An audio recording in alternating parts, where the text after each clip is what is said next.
నిజమే. ఇండస్ట్రీలో తరచూ ఏదో ఒక వివాదం జరుగుతూనే ఉంటుంది. దాని గురించి మీడియా, సోషల్ మీడియాలో 4, 5 రోజులు వార్తలు వైరల్ అవ్వడం, ఆ తరువాత యథావిధిగా కామైపోవడం.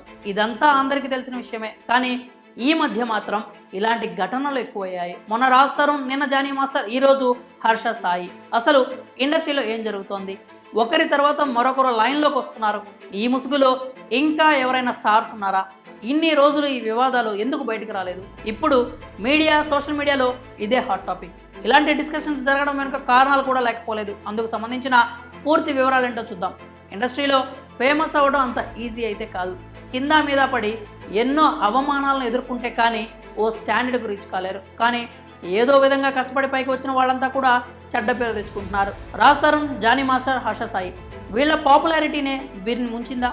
ఒకరు పాపులర్ యూట్యూబర్ పెళ్లి పేరిట అమ్మాయిని మోసం చేశాడు. ఇంకొకరు ఫేమస్ డాన్స్ మాస్టర్ అసిస్టెంట్ జీవితంతో ఆడుకున్నాడు. మరొకరు ఫిల్మ్ హీరో అమ్మాయి పాలిట విలన్గా మారాడు. ఇవన్నీ ఆ బాధిత యువతులు వారిపై ఇచ్చిన కంప్లైంట్స్. ఈ ముగ్గురు ప్రొఫెషన్స్ వేరు, కానీ ఎదుర్కొంటున్న ఆరోపణలు మాత్రం ఒకటే. ఈ ముగ్గురిపై రేప్ కేసులు నమోదయ్యాయి. అమ్మాయిలను నమ్మించి మోసం చేసిన విషయంలో రేప్ కేసులో ముగ్గురు అడ్డంగా బుక్ అయ్యారు. ఇప్పుడు వీరిపై మీడియా, సోషల్ మీడియాలో అనిపిస్తున్న కథనాలను చూస్తుంటే ముగ్గురు నిండా మునిగిపోయారని నిస్సందేహంగా చెప్పొచ్చు. మొన్న జరిగిన రాజ్ తరుణ్ వివాదంలో ఇప్పటికీ ఎలాంటి క్లారిటీ లేదు. రాజ్ తరుణ్ మూవీ ఏదైనా రిలీజ్కు ఉందంటే ఆ వివాదం ఒక్కసారిగా తెరపైకి వస్తుంది. ఇక నిన్న మొన్నటి వరకు నెట్టింట బర్నింగ్ టాపిక్గా మారిన జానీ మాస్టర్ కేసు విషయంలో కూడా అనేక కథనాలు వినిపించాయి. తాను ఏ తప్పు చేయలేదని నిక్కచ్చిగా చెప్పి లోనికి వెళ్ళిన జానీ మాస్టర్ కొద్ది గంటల్లోనే రిమాండ్ రిపోర్ట్లో తప్పు ఒప్పుకున్నాడని తేలింది. ఇక ఇప్పుడు హర్ష సాయి విషయంలో కూడా ఇదే జరుగుతోంది.